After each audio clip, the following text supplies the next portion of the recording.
Welcome back.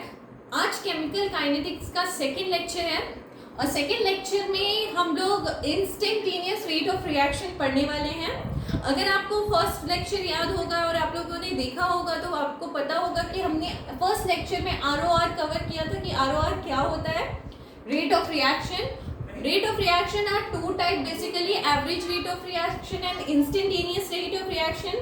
Average rate of reaction हमने last video में cover कर लिया है। If you doesn't watch that video please go for the video, पहले उसको देखिए फिर इस वीडियो पे आइए। Second is instantaneous rate of reaction.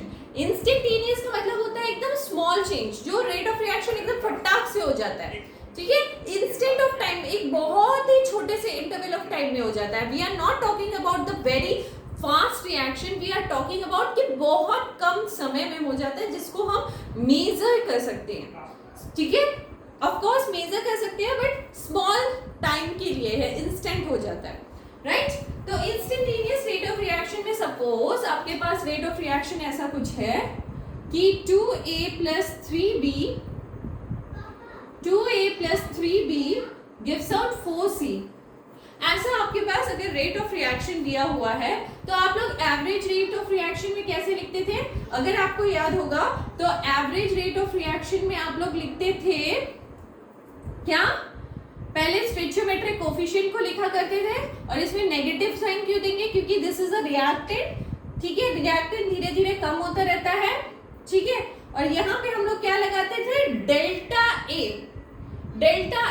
But ये इंस्टेंटेनियस रेट ऑफ रिएक्शन है, ये बहुत कम चेंज के लिए है, तो we will go for d मतलब होता है बहुत कम चेंज के लिए, ठीक है। DA/dt सेम चीज है, बस D का यूज करेंगे because D is for very small change, okay, ठीक है। यहाँ पे हो जाएगा -1/3 dB/dt और यहाँ पे क्या हो जाएगा 1/4 dC/dt। यहाँ पे negative because it is a reactant, very good. It is a product, so यहाँ पे प्रोडक्ट जो होगा हमेशा पॉजिटिव में होगा।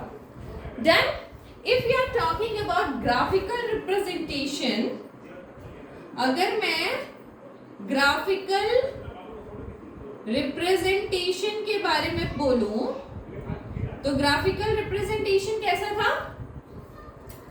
समझो, अगर मान लो ये टाइम है और ये रिएक्टेंट है यहाँ पे, ठीक है।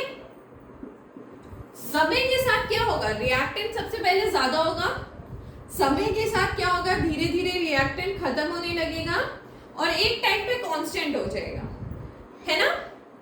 ओके, प्रोडक्ट का अगर मैं ग्राफ बनाऊं तो प्रोडक्ट का ग्राफ कैसे बनेगा? यहां पे टाइम होगा, this is a product, this is a product, ठीक है।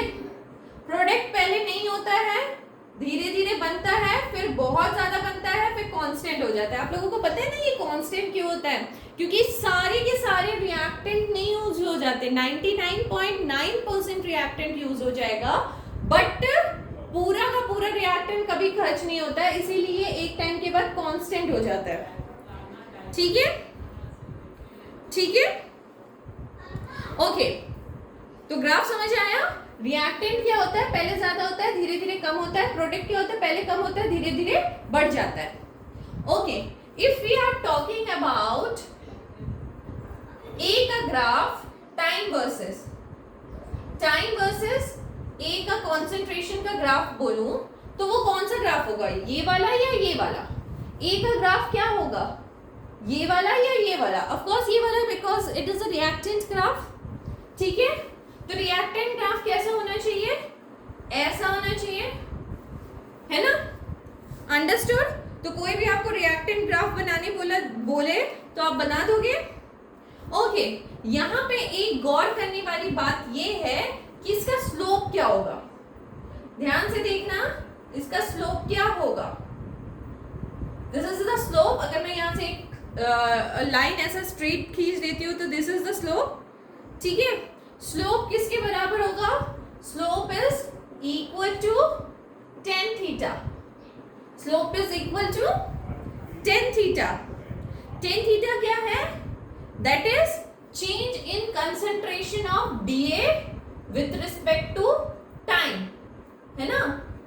स्लोप tan थीटा क्या है? Change in concentration of dA with respect to time, ठीक है? और ये जो थीटा होगा ना, ऑब्वियसली हमेशा मेजर करना पॉजिटिव डिग्री में, ठीक है? पॉजिटिव एंगल पे स्लोप मेजर होता है हमेशा, ठीक है? Don't go for this one, यहाँ का थीटा पे मेजर मत कर लेना, गो for the positive slope. Done, ठीक है? यहां तक चीजें समझ आई? ओके, पॉज करके इतना नोट कर लो। हो गया?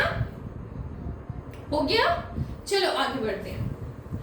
तो हमको पता चला कि एवरेज रेट ऑफ रिएक्शन और इंस्टेंटेनियस रेट ऑफ रिएक्शन में क्या है अंतर? Average rate of reaction for a small large change large time लगेगा, और इंस्टेंटेनियस का मतलब तुरंत में हो जाएगा, ठीक है? Spontaneous average rate of reaction में हम डेल्टा का इस्तेमाल करेंगे, इंस्टेंटेनियस रेट ऑफ रिएक्शन में हम डी का इस्तेमाल करेंगे, स्मॉल चेंज डी का, ठीक है? नेक्स्ट आ जाओ। सपोज आपको ऐसा एक क्वेश्चन मिले कि N2 plus 3H2 gives out 2NH3। आप बोलोगे ये हैबो प्रोसेस है, ये रिवर्सिबल रिएक्शन होना चाहिए। यस होगा यार, but we are talking about क्या, किसके बारे में बात कर रहे हैं? हम रेट ऑफ रिएक्शन के बारे में बात कर रहे हैं। हम रिवर्सिबल है नहीं है उससे मतलब नहीं है, रिवर्सिबल है पक्का है, but we are talking about the rate of reaction, ठीक है? सो N2 plus 3H2 gives out 2NH3। ऐसा कुछ रिएक्शन दिया हुआ है और एक ग्राफ आपको दिया हुआ है। ग्राफ ऐसा है, ठीक है? यहाँ पे 2, यहाँ पे 4, यहाँ पे 6, यहाँ पे 10, ठीक है? और ये ऐसे ऐसे ऐसे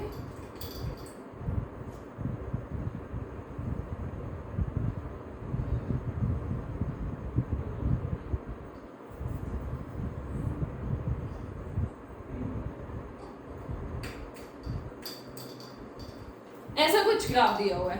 तो ये कैसा ग्राफ है? ये है रिएक्टेंट का। तो रिएक्टेंट में मतलब रिएक्टेंट वर्सेस टाइम, टाइम जो है सेकेंड में दिया हुआ है, और यहाँ पे रिएक्टेंट कौन सा है? H का कॉन्सेंट्रेशन है, ठीक है?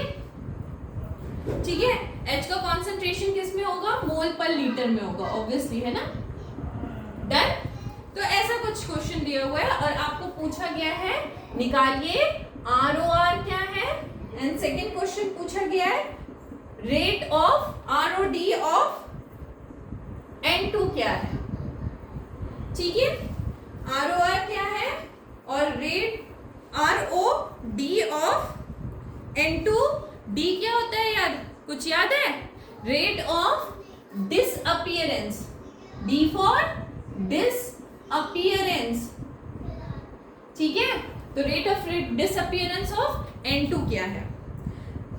सबसे पहले ROR निकालने के लिए हमको क्या चाहिए होगा? पहले मैंने बोला था सबसे पहले बिना कुछ सोचिए ROR आप लिख लोगे। If we are talking about instantaneous rate of reaction के बारे में बात कर रहे हैं, तो वी विल राइट लाइक -1/1, ठीक है? dN2/dt, और ये क्या होगा? -1/3 dH2/dt, और ये क्या होगा? 1/2 dNH3/dt होगा, ठीक है? मैंने बोला था बिना कुछ सोचे सबसे पहले ये लिख लेना। वेरी नाइस, मैंने लिख लिया। अब मुझे क्या बोला है? मुझे निकालना है ROR की वैल्यू। सो ROR की वैल्यू मैं कहाँ से निकाल सकती हूँ? मुझे और कुछ गिवन तो नहीं है, मुझे H का कंसंट्रेशन गिवन है। वेरी नाइस, चलो H की कंसंट्रेशन से कुछ निकाला जाए। हमें पता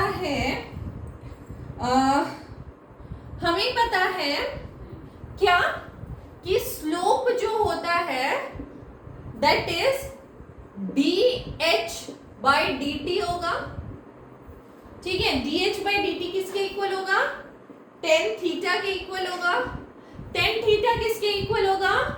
वो होगा y2 minus y1 by x2 minus x1 के इक्वल होगा।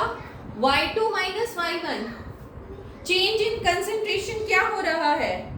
चेंज इन कंसेंट्रेशन यहां से यहां तक में देखो कितना कंसेंट्रेशन का चेंज हो रहा है, 10 माइनस 6, और टाइम क्या हो रहा है? 4 माइनस 2, दैट इज 4/2, यानी कि 2 mole litre inverse second inverse. यही हो रहा है स्लोप, ठीक है। अगर यही स्लोप हो रहा है तो आप ये चीज देख लो, ये किससे मैच कर रहा है? दिस इज दिस, तो हमें क्या निकालना है? ROR निकालना है। तो इंस्टेंटेनियस ROR क्या हो जाएगा? That is equal to -1/dH2/dt, ठीक है। तो ये क्या हो जाएगा? -1/3 dH/dt, H2/dt क्या निकला है? दिस इज H2, सॉरी, ठीक है। dH2/dt क्या निकला है? 2 मोल, यानी कि -2/3 मोल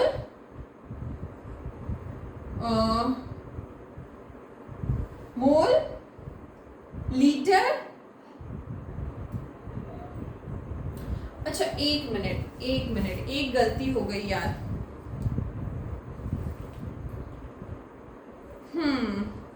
सोचो क्या गलती हुई, सोचो क्या गलती हुई। देखो यहाँ पे गलत ये एक चीज कर दिया मैंने, यहाँ पे एक गलती ये हुई कि slope is good, slope is ठीक है, स्लोप तो आज गया मेरा 2 मोल पर लीटर पर सेकेंड, ठीक है। अब change in H2, change in H2 क्या होता है? dH2/dt होता है ना। Rate of disappearance of H2 क्या होगा? H2/dt। कंसेंट्रेशन कितना घट रहा है? 10 माइनस 6 हो रहा है। कितने टाइम पे हो रहा है? 2 सेकेंड पे हो रहा है। सो ये हो गया 4/2। अच्छा इसको मोड पे डालेंगे तो आंसर हो जाएगा 2, ठीक है। आंसर हो गया 2। नेक्स्ट वी गो फॉर, अच्छा वैसे भी करने से चलता, ROR क्या आ जाएगा? -1/3 इंटू इसके साथ इक्वेट कर दो, दैट इज 2। या सही तो कर रहे थे, ठीक है, ठीक है, ओके। नेक्स्ट हमको क्या निकालना है? Rate of disappearance of N2। Rate of disappearance of N2 क्या होगा? Rate of disappearance of N2 is equal to ROR, है ना। तो rate of disappearance of N2 हम कैसे लिख सकते हैं? N2/dt that is equal to, अच्छा इसको मोड में डाल देते हैं, डिसअपियरेंस को मोड में डाल सकते हैं ना, that is equal to ROR। और ROR कितना निकला? -2/3, और -2/3 तो नहीं रहेगा क्योंकि ये मोड में है। We know disappearance is in negative, तो मोड में है तो वो पॉजिटिव में ही लिख लेगा, मगर वी नो कि डिसअपियरेंस है तो वो नेगेटिव होगा, ठीक है। इसका यूनिट मोल पर लीटर पर सेकेंड। डन? समझ आ गया? समझ आ गया? ओके, समझ आ गया तो गो फॉर द नेक्स्ट क्वेश्चन।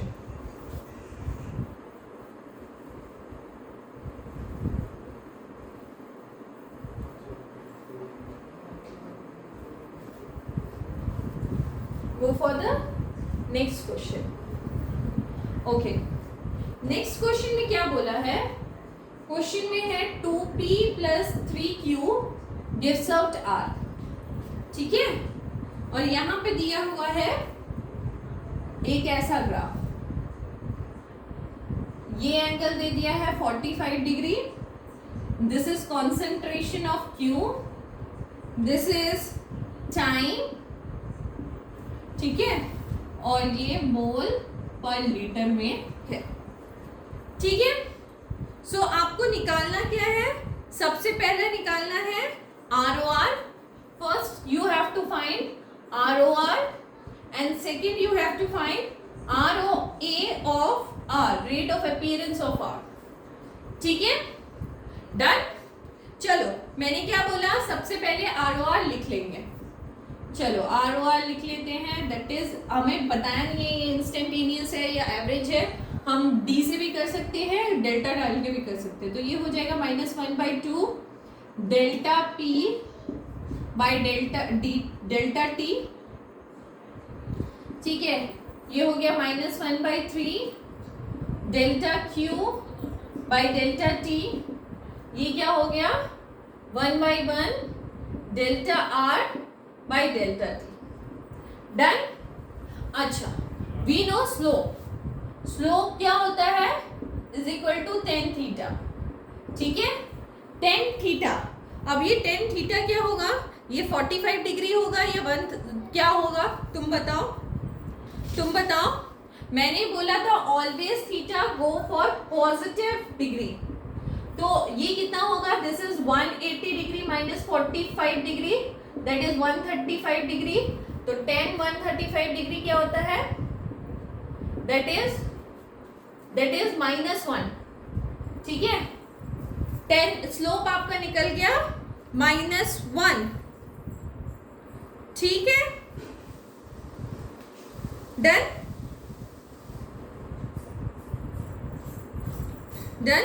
कोई दिक्कत यहां तक? ठीक है, so this is nothing but, ये Q के बारे में लिखा गया है, तो ये हो गया, ये है dQ बाई dt। अरे डेल्टा करके लिख रहे थे ना, तो delta Q by delta T। ठीक है, ओके, तो ये हो गया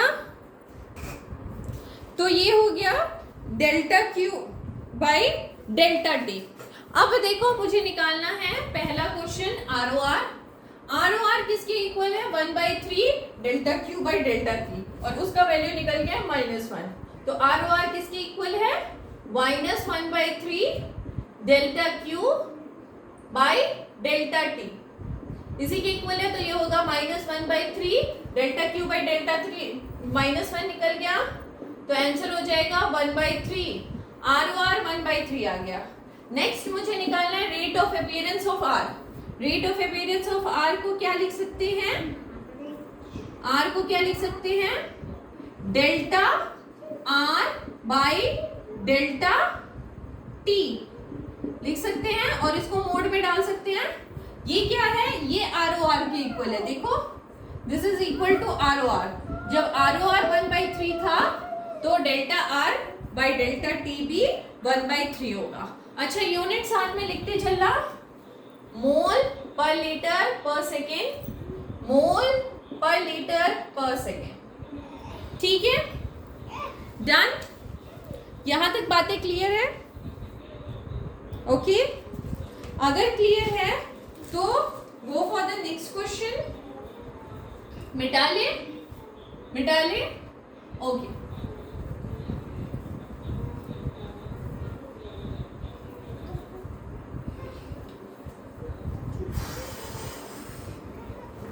चलो, ये क्वेश्चन तुम लोग होमवर्क में करोगे और मुझे कमेंट में आंसर बताओगे कि आंसर क्या निकला।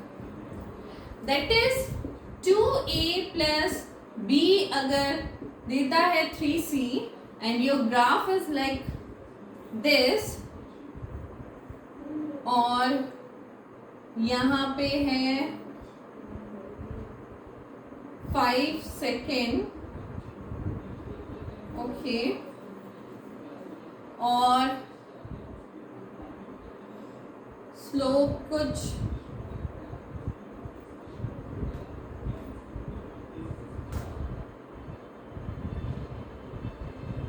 ऑफ कोर्स रिएक्टेंट का ग्राफ है 30 डिग्री।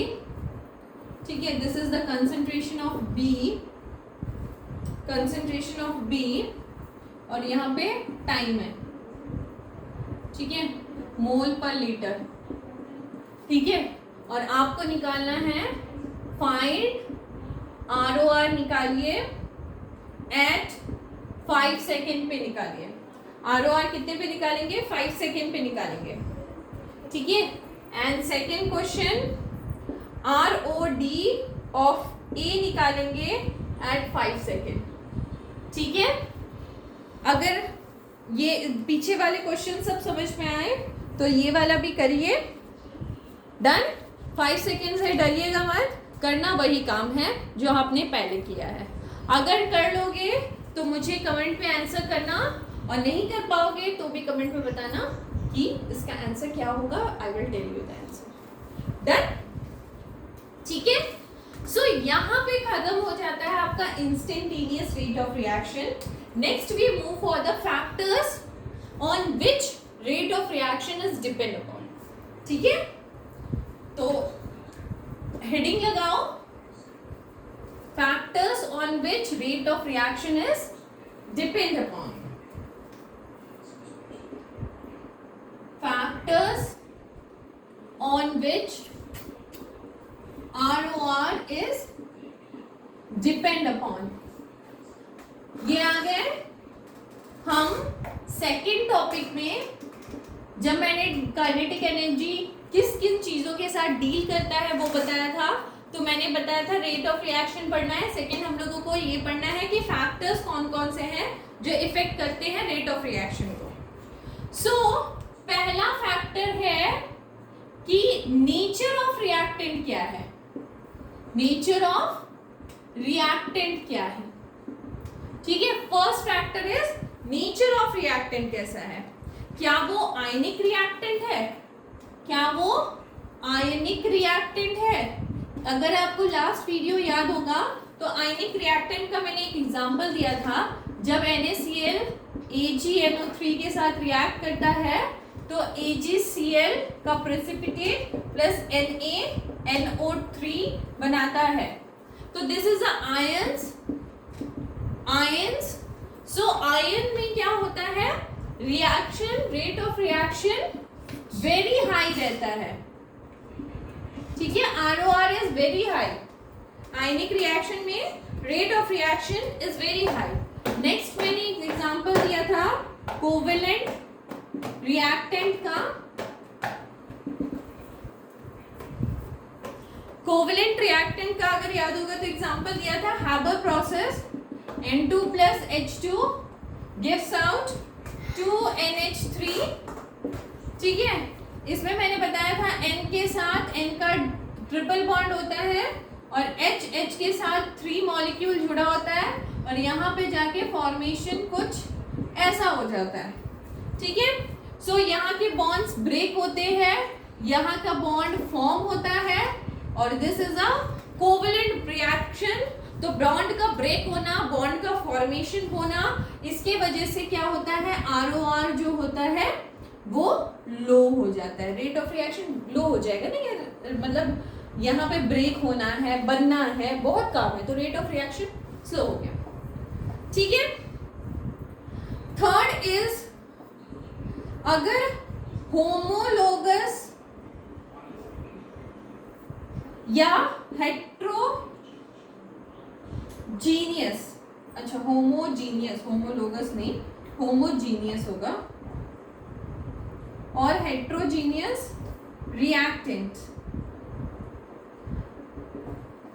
सोचो अगर दो रिएक्टेंट सेम तरीके के हैं, सेम फेज में हैं, तो क्या होगा, सेम फेज में है तो तोड़ना और बनना भी इजी होगा, तो रेट ऑफ रिएक्शन जो होगा वह हाई हो जाएगा। अगर दो रिएक्टेंट डिफरेंट फेज में हैं तो तोड़ना और बनना स्लो हो जाएगा, तो रेट ऑफ रिएक्शन स्लो हो जाएगा, ठीक है। यहां तक बातें क्लियर है? ओके, नोट कर लो, इतना हो गया। नेक्स्ट वन, तो नेचर ऑफ रिएक्टेंट समझ में आया। अगर आयनिक रिएक्शन होगा तो वेरी फास्ट रिएक्शन होगा, कोवेलेंट रिएक्शन होगा तो लो रिएक्शन होगा, होमोजेनियस होगा तो रेट ऑफ रिएक्शन फास्ट हो जाएगा, हेट्रोजीनियस हो जाएगा तो रेट ऑफ रिएक्शन स्लो हो जाएगा। तो नेचर ऑफ रिएक्टेंट पे समझ आ गया चीजें कि कैसे डिपेंड करता है ROR। नेक्स्ट है physical state of reactant. Physical state of reactant, physical state of reactant. Physical state of reactant में याद रखना गैसियस का ROR बहुत फास्ट होता है देन लिक्विड का ROR देन सॉलिड का ROR। बिकॉज यार सॉलिड को ब्रेक करना बहुत टफ होता है देन लिक्विड देन गैस, ठीक है। इसीलिए रेट ऑफ रिएक्शन इस तरह से डिपेंड करता है, ठीक है। Our next topic is surface area of reactant. Next factor is surface area of reactant, ठीक है। इसमें समझो ROR जो होता है ना वो डायरेक्टली प्रोपोर्शनल होता है सरफेस एरिया के। कैसे? फॉर एग्जाम्पल तुमने एक ग्लास लिया और ग्लास में कुछ पानी है, ठीक है, और तुमने इसमें क्या किया, शुगर के बड़े बड़े मॉलिक्यूल्स को डिसॉल्व करना शुरू किया। कौन सा जल्दी डिसॉल्व होगा? शुगर के बड़े बड़े मॉलिक्यूल्स जल्दी डिसॉल्व होंगे या शुगर के छोटे छोटे अगर मैं पाउडर के रूप में दूं तो वो जल्दी डिसॉल्व होंगे? कौन सा जल्दी डिसॉल्व होगा बताइए? ऑफ कोर्स पाउडर के रूप में जो शुगर होगा वो ज्यादा जल्दी डिसॉल्व होगा क्योंकि उसका सरफेस एरिया ज्यादा एक्सपोज्ड है, ठीक है। तो सरफेस एरिया ज्यादा एक्सपोज्ड है मतलब रेट ऑफ रिएक्शन ज्यादा हो रहा है। डन, ठीक है। Okay, next is fourth one is intensity of light. Intensity of light, ठीक है। याद है वो चैप्टर बायो का फोटोसिंथेसिस, सबको पता होगा, ठीक है। तो फोटोसिंथेसिस में क्या होता था? फोटोसिंथेसिस में क्या होता था? Photosynthesis is a chemical photochemical reaction, ठीक है। तो उसमें इंटेंसिटी ऑफ लाइट जितनी ज्यादा होगी उतना ज्यादा तुम्हारा रेट ऑफ रिएक्शन भी होता है। इंटेंसिटी ऑफ लाइट कम होगी तो कम खाना बनेगा, इंटेंसिटी ऑफ लाइट ज्यादा होगी तो ज्यादा खाना बनेगा। तो intensity of light is directly proportional to ROR। Fifth one is catalyst. अब आप बताइए कैटलिस्ट का क्या रोल होगा? कैटलिस्ट का क्या रोल होगा? Catalyst always increase the rate of reaction, है ना? क्या करता है? नो, इट कैन इंक्रीज और slow down the rate of reaction. आप बोलोगे कैसे? जो इंक्रीज करता है उसको आप प्रोमोटर बोलते हैं और जो डिक्रीज करता है हम उसको पॉइजन बोलते हैं, ठीक है। तो रेट ऑफ रिएक्शन को जो होता है वो डिपेंड होता है कि कैटलिस्ट कैसा है, ठीक है, ठीक है। सो जनरली कैटलिस्ट हम लोग इसलिए यूज करते हैं ताकि रेट ऑफ रिएक्शन ज्यादा हो, मतलब जल्दी हो सके। तो समझ लो, मान लो मेरा रेट ऑफ रिएक्शन अगर एक यहाँ पे एक्टिवेशन एनर्जी वाला फंडा याद है, ठीक है, ऐसा कुछ ग्राफ होता था एक्टिवेशन एनर्जी का। तो यहाँ पे हमारा रिएक्टेंट रहता था और यहाँ पे मेरा प्रोडक्ट निकल के आता था।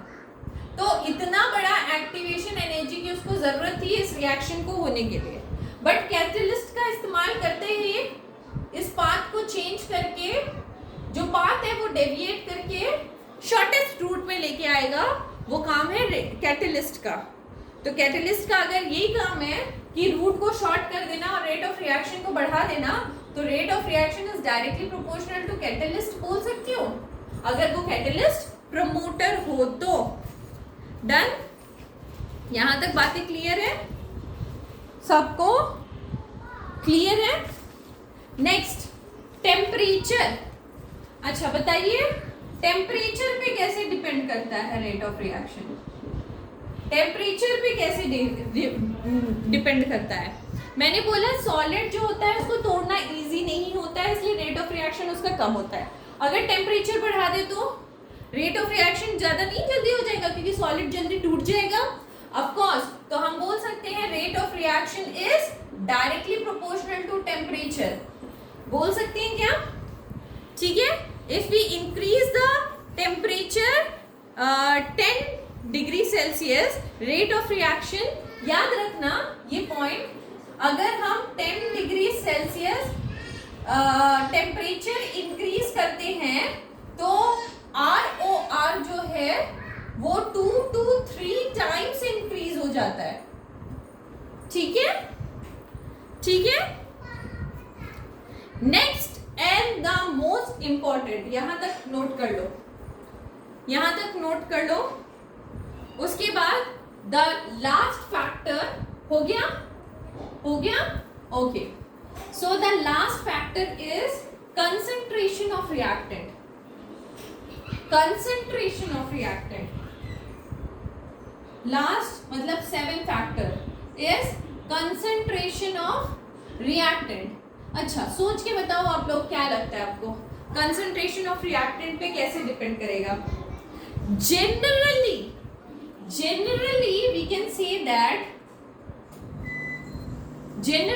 can say that कि जो ROR होता है वो जनरली इंक्रीज करता है विद द कंसंट्रेशन। अगर कंसंट्रेशन ज्यादा हो तो ROR ज्यादा होगा। Generally, I use the term generally, but ROR जो होता है वो डिक्रीज भी हो सकता है विद इंक्रीज इन कंसंट्रेशन। ठीक है, कंसंट्रेशन ऑफ रिएक्टेंट होगा ना यहाँ पे। ठीक है, ROR डिक्रीज भी कर सकता है विद कंसंट्रेशन, हो सकता है यार, रिएक्शन है, कुछ भी हो सकता है। या फिर ROR जो है वो अनइफेक्टेड भी रह सकता है विद इंक्रीज इन कंसंट्रेशन। ठीक है, या फिर ROR डिपेंड कर सकता है अपॉन प्रोडक्ट का कंसंट्रेशन। ठीक है, या फिर ROR में ऑल्सो डिपेंड अपॉन वन और ऑल और नन ऑफ कंसंट्रेशन। क्या कहा मैंने, क्या कहा? Most important point. इसके बाद रेट लॉ आएगा जो कि इसी पे बेस्ड होगा। ध्यान से सुनना, कंसंट्रेशन ऑफ रिएक्टेंट पे कैसे डिपेंड करता है? जनरली वी से दैट कि ROR अगर बढ़ेगा तो कंसंट्रेशन ऑफ रिएक्टेंट बढ़ेगा, तो ROR भी बढ़ेगा। कभी कभी मैंने I use the term generally, but कभी कभी ROR घट भी सकता है अगर कंसंट्रेशन ऑफ रिएक्टेंट बढ़ता है तो। ठीक है, ROR अनइफेक्टेड भी रह सकता है अगर increase in concentration of reactant हुआ तो। ROR डिपेंड करता भी कर सकता है अपॉन प्रोडक्ट का कंसंट्रेशन। ROR डिपेंड भी कर सकता है या सभी फैक्टर्स पे या फिर किसी भी फैक्टर पे नहीं। डन? यहां तक समझ में आया? यहां तक अगर समझ में आ गया तो आज का लेक्चर यहीं पर खत्म करते हैं। Next day we will move for the rate law and very important for topic from this chapter. ठीक है, तो आप लोग नेक्स्ट वीडियो को भी कंटिन्यू जरूर कीजिएगा। यहाँ तक के लिए, आज के लिए बस इतना ही। Bye bye.